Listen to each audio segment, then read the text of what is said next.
একটা প্রশ্ন করি, যে মানুষটা একদিন বলেছিল, "আমি কখনো তোমাকে ছেড়ে যাব না", আজ সেই যদি হঠাৎ আপনাকে ছেড়ে চলে যায়, তাহলে আপনি ভেঙে পড়বেন? নাকি চুপচাপ এমন কিছু করবেন যেটা দেখে সে নিজেই অবাক হয়ে যায়? আজকের ভিডিওটা শেষ পর্যন্ত দেখলে আপনি জানবেন, ছেড়ে যাওয়া মানুষকে নয়, কিভাবে নিজের জীবনটা জিতে নিতে হয়।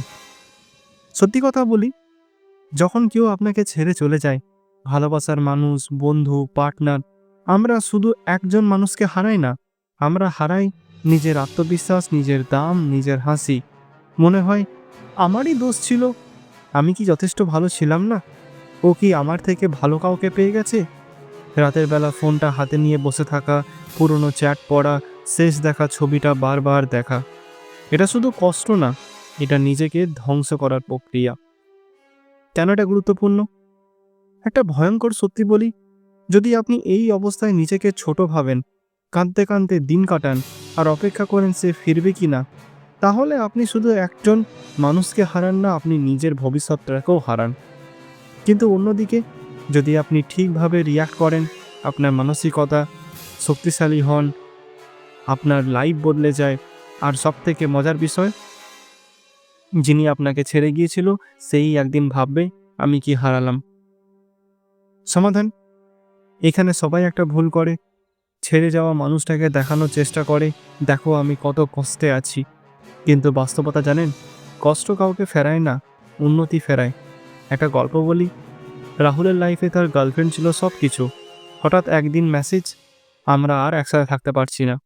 প্রথম 7 দিন রাহুল কাঁদলো, ফোন করলো, রিপ্লাই চাইলো।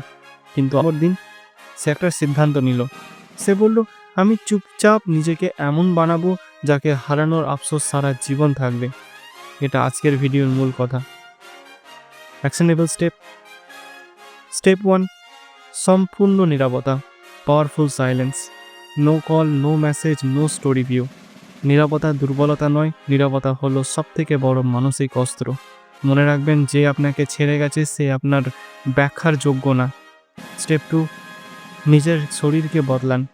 কঠিন সত্য, মানুষকে চোখে যা দেখে তাতেই বিশ্বাস করে। জিমে যান, হাঁটুন, শরীর ফিট রাখুন। শরীর বদলালে মস্তিষ্ক বদলায়, আত্মবিশ্বাস ফিরে আসে।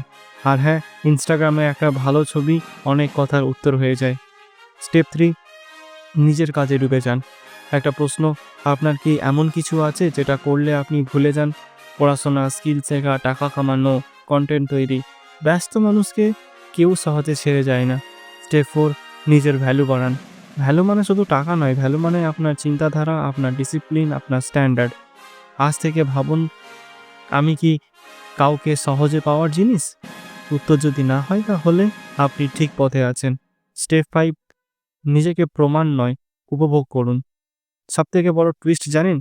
যেদিন আপনি সত্যিই খুশি হবেন, সেদিন আর আপনার কাউকে প্রমাণ করার দরকার হবে না। তখন যদি সে ফিরে আসে, আপনি ভাববেন, আমি কি আদৌ দরকার? একটা প্রশ্ন শেষ করি, যদি সেই মানুষটা 6 মাস পরে হঠাৎ ফিরে এসে বলে, আমি ভুল করেছিলাম, তখন কি করবেন? ফিরিয়ে নেবেন নাকি সম্মানের সাথে ছেড়ে দেবেন? এই প্রশ্নের উত্তর নিয়ে আমি পরের ভিডিওতে কথা বলবো। যে মানুষ আপনাকে ছেড়ে গিয়েছে সে ফিরে এলে কী করবেন? তাই এক্ষুনি ভিডিওটা লাইক করুন, কমেন্ট করুন। আমি নিজের জন্য জিতবো। আর এমন আরও শক্তিশালী ভিডিও পেতে সাবস্ক্রাইব করুন। মনে রাখবেন, যে আপনাকে ছেড়ে যায় সে আপনার গল্পের শেষ না, সে শুধু আপনাকে শক্তিশালী করার একটা অধ্যায়। দেখা হবে পরের ভিডিওতে, ততক্ষণের জন্য স্টে ফিট, স্টে হেলদি। ধন্যবাদ।